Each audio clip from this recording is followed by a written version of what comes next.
Hi, good morning. I'm Roger Mar Anthony A. Madrid, and we're going to discuss the all-new Mitsubishi Triton. Okay.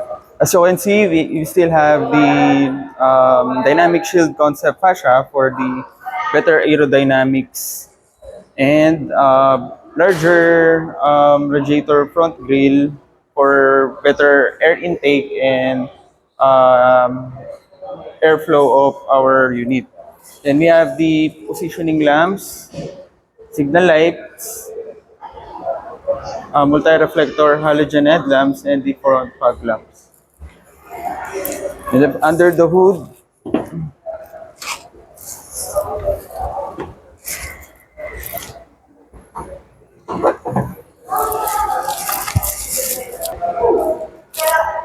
we have the 2.4 liter fo- inline four with Mitsubishi innovative valve timing electronic control system. Then we have a single turbo for the unit. So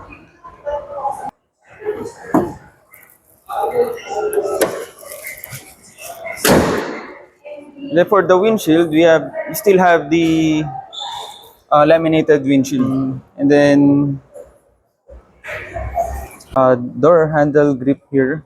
So mas madali siyang exit and entry for the driver. Then we have the digital multi-information display with standard tachometers and speedometer meter cluster.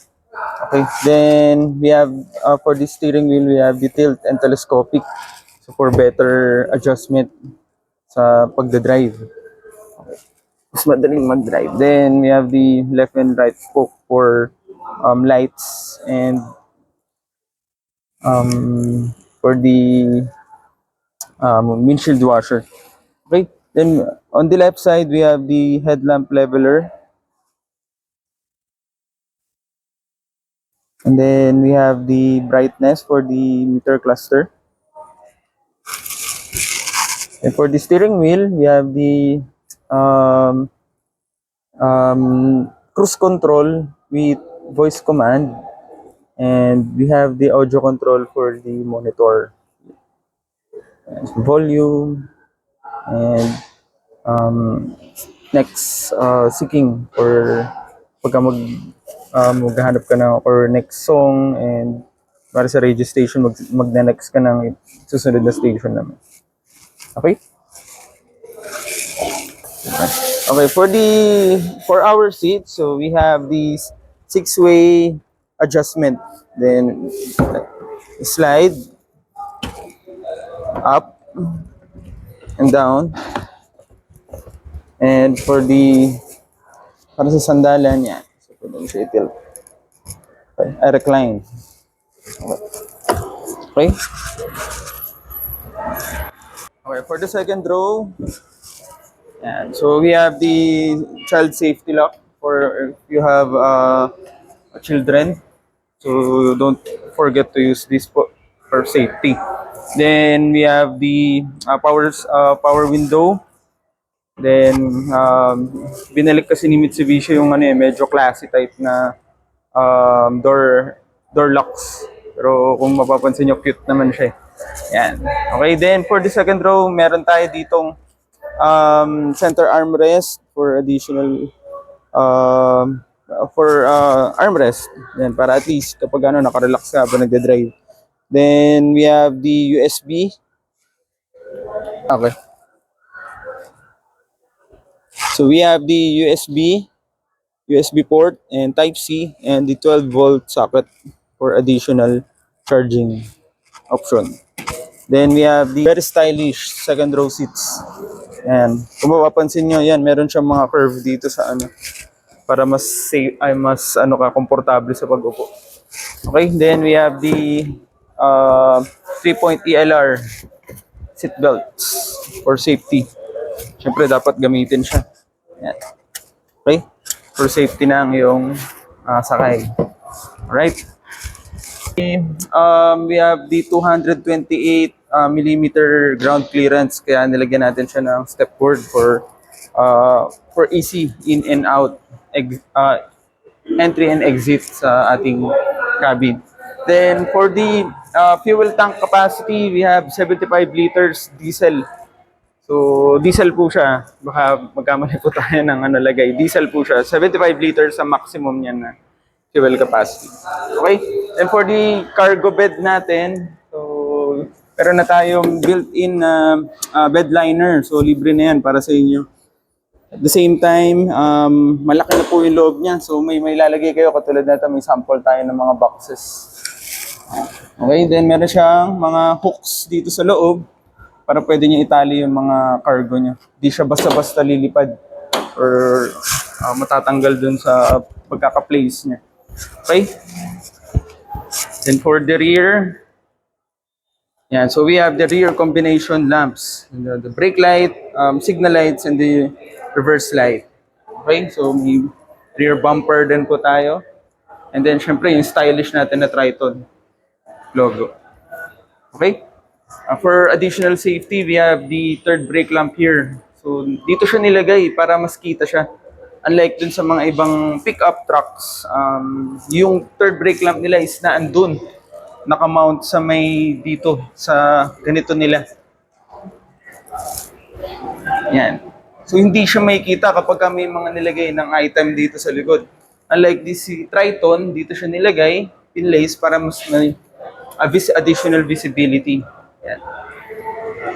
Yan. Okay, then we have the tailgate.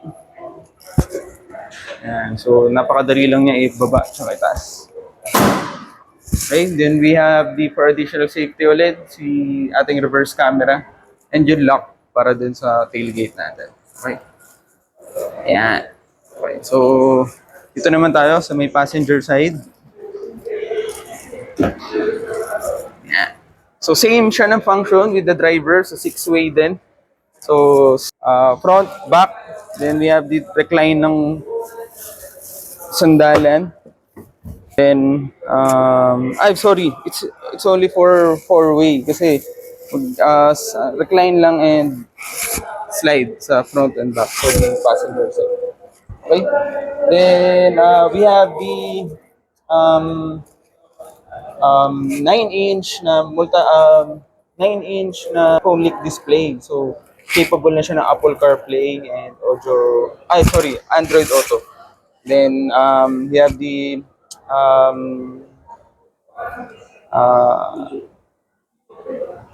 okay. So dito naman sa aircon natin, we have the digital aircon display. Yan. So ano na siya, kumbaga parang may animation na siya kapag tapos may manual tayo dito na navigation. Yan. So we have the USB rin dito tsaka Type-C na charger. Yan for kunwari nulobat ka yan. Tapos pwede ka na dito maglagay sa 12-volt socket natin or cigarette lighter. Okay? Then we have the 6-speed transmission po. Yan. So meron tayong manual din na option kung makikita nyo dito po. Yan. So park, reverse, neutral, drive. Then kapag gusto nyo mag-manual, i-shift nyo lang po siya pakaliwa. Yan. Para mapunta po kayo dun sa manual mode. Yan. For sports mode. Yan. Then we have the manual na handbrake.